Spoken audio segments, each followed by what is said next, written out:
Hey guys, good morning. मैं लाई हूँ आपके लिए फिर से न्यू करंट अफेयर्स जो कि आज के लिए है आपका, एंड जिसमें मैं आपको बताऊंगी पीआईबी एनालिसिस। सेकंड में आपको बताऊंगी कि लीगल के जो भी आपकी रिसेंट न्यूज़ हैं, एंड थर्ड में आपको बताऊंगी कि जो आपकी एक मिक्स करंट अफेयर्स हैं। अगर कोई भी मेरा चैनल पहली बार देख रहा है मेरे चैनल पर वीडियो, तो प्लीज़ आप मेरे चैनल को लाइक करें, सब्सक्राइब करें। एंड अगर कोई मुझसे डायरेक्ट कनेक्ट होना चाहता है तो मेरे डिस्क्रिप्शन पे मैंने टेलीग्राम का लिंक मेंशन किया हुआ है, तो आप मुझसे डायरेक्ट कनेक्ट हो सकते हैं। एंड चलिए स्टार्ट करते हैं। पहली तो चीज़ मैं आपको ये बता दूं कि पीआईबी में जो है आज ज़्यादा कोई ऐसी कोई ख़ास न्यूज़ नहीं थी, तो मैंने एक ही क्वेश्चन उठाया हुआ है जिसके मैं आपको आज उसके बारे में बताऊंगी, क्योंकि बाकी सारा कुछ इतना ज़्यादा ख़ास नहीं था उसमें।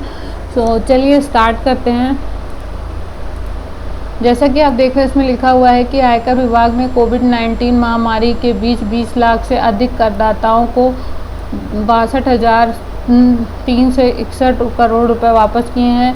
और कोविड-19 महामारी की मौजूदा स्थिति में करदाताओं को मदद करने के उद्देश्य से लंबित पड़े आयकर रिफंड को जारी करने के संबंध में 8 अप्रैल 2020 को जारी प्रेस नोट में निहित सरकार के फैसले के अनुपालन में आयकर विभाग ने 8 अप्रैल से 30 जून 2020 तक प्रति मिनट 76 मामलों की गति से रिफंड जारी किए हैं।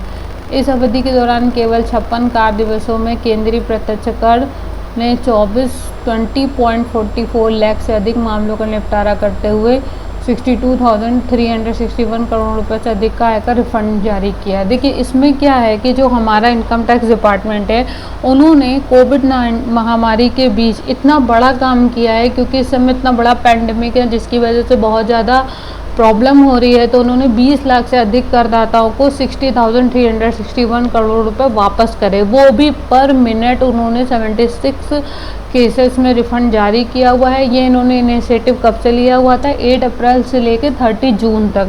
ठीक है, तो इन्होंने 20.44 लाख से अधिक केसेस को निपटारा किया हुआ है और 62,361 करोड़ रुपये से अधिक का आयकर रिफंड जारी किया है। उसके बाद आते हैं हम अपने नेक्स्ट क्वेश्चन पे। ये हमारा लीगल पार्ट है, ठीक है, ये हमारे लीगल पार्ट से रिलेटेड है।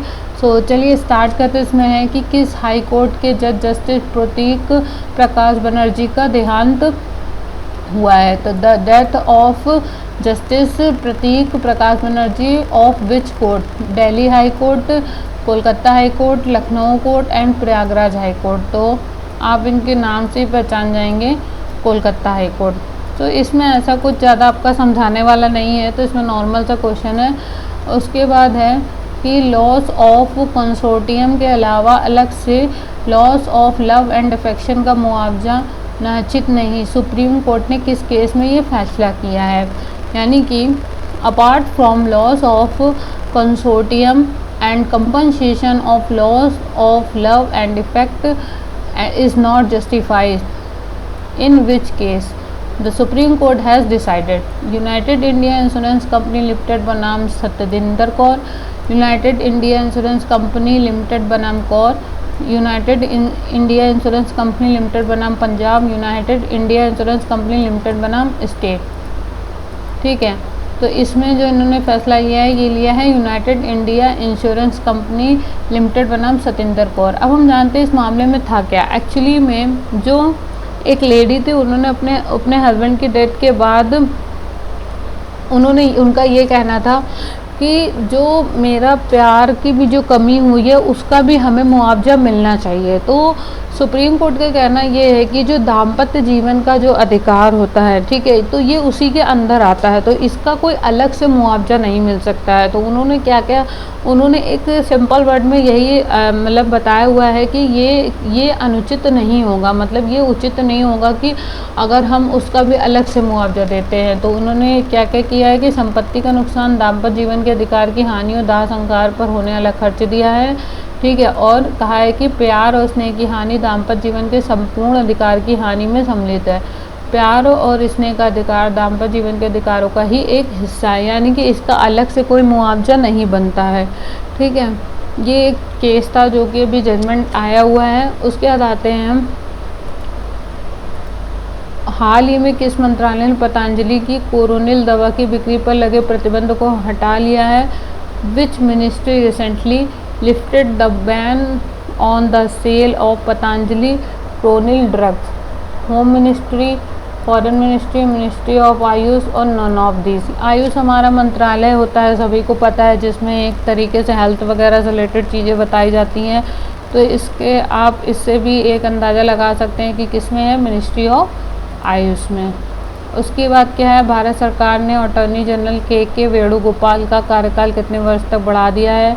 How many years has the government of India extended the term of attorney general K Venugopal?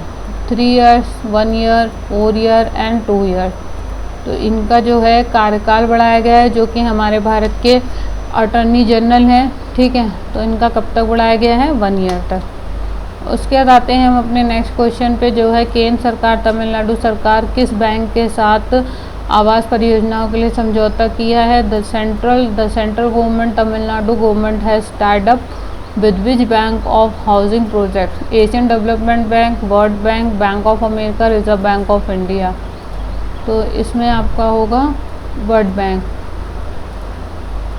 उसके बाद नेक्स्ट क्वेश्चन है, किस बैंक ने किसानों के लिए ई किसान धन ऐप लॉन्च की है?